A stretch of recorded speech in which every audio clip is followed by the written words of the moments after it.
Assalamualaikum warahmatullahi wabarakatuh. Perkenalkan nama saya Mediana Nurlaili dengan NPM 22130 30 130 dari kelas 4B. Di sini saya akan mengerjakan tugas yang diampu oleh dosen Bapak Rudi, yaitu dengan mata kuliah Evaluasi Kinerja Teknologi Informasi.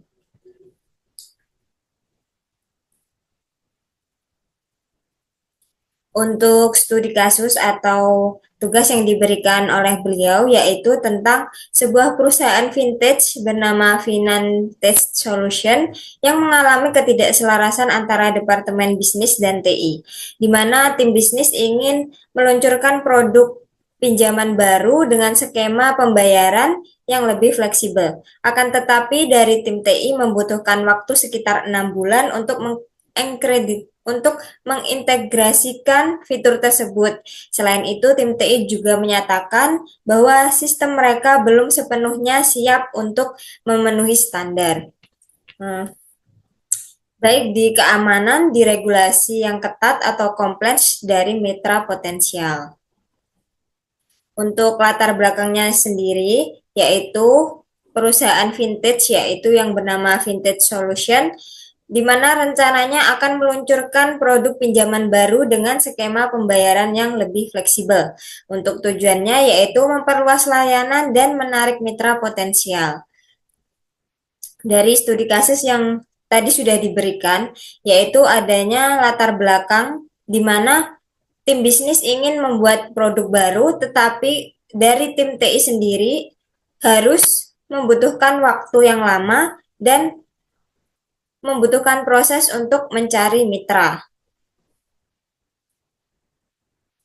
Untuk permasalahannya yaitu terjadi ketidakselarasan antara tim TI dari tim Departemen Bisnis dan Departemen TI, di mana tim Departemen Bisnis ingin meluncurkan produk yang dengan cepat dan lebih fleksibel.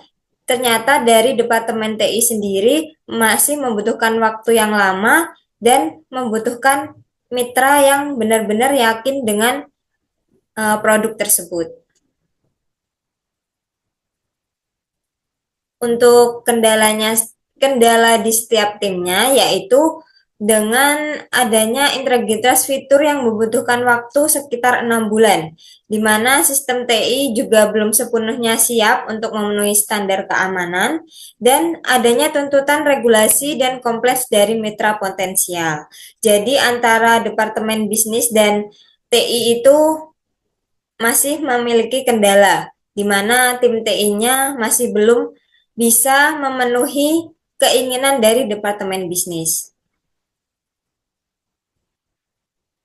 Untuk dampak yang ditimbulkan jika terjadinya pemaksaan pembuatan produk tersebut, yaitu adanya resiko keterlambatan peluncuran produk, di mana nanti akan membuat si mitra malah tidak yakin dengan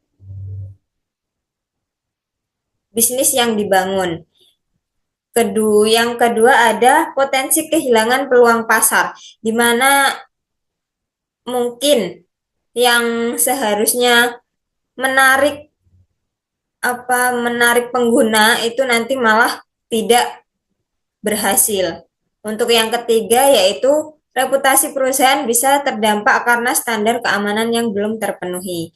Nah, untuk keamanan sendiri itu sangat penting ya, karena kan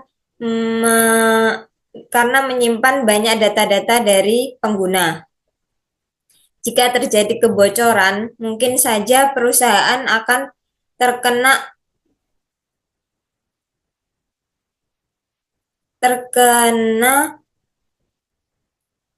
ketidakpercayaan dari pelanggan. Untuk solusi yang diberikan yaitu yang pertama menyusun roadmap kolaborasi antara bisnis dan TI. Jadi antara Departemen Bisnis dan Departemen TI itu bisa saling support, saling komunikasi di tengah dan tidak ada kesalahan untuk produknya. Yang kedua yaitu melakukan prioritas fitur inti agar produk bisa dirilis lebih cepat. Nah, mungkin saja bisa dilakukan sebelum 6 bulan, tetapi fitur yang diberikan itu belum lengkap, hanya fitur-fitur prioritas saja. Untuk yang ketiga yaitu meningkatkan kesiapan sistem TI melalui pengujian keamanan. Jadi sebelum membuat sebuah produk itu kita akan diuji keamanannya. Apakah itu benar-benar layak digunakan oleh pengguna? Untuk yang keempat yaitu menggunakan pendekatan Agile untuk mempercepat integritas. Untuk kesimpulannya, keselarasan antara departemen tim sangat dibutuhkan untuk membangun sebuah inovasi baru untuk mendukung kemajuan perusahaan.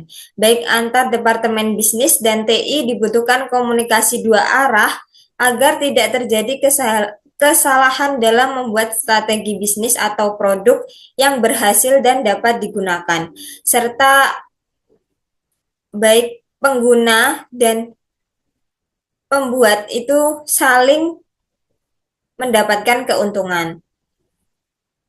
Sekian video dari saya. Mungkin banyak kurangnya, mungkin banyak terbata-bata. Wassalamualaikum warahmatullahi wabarakatuh.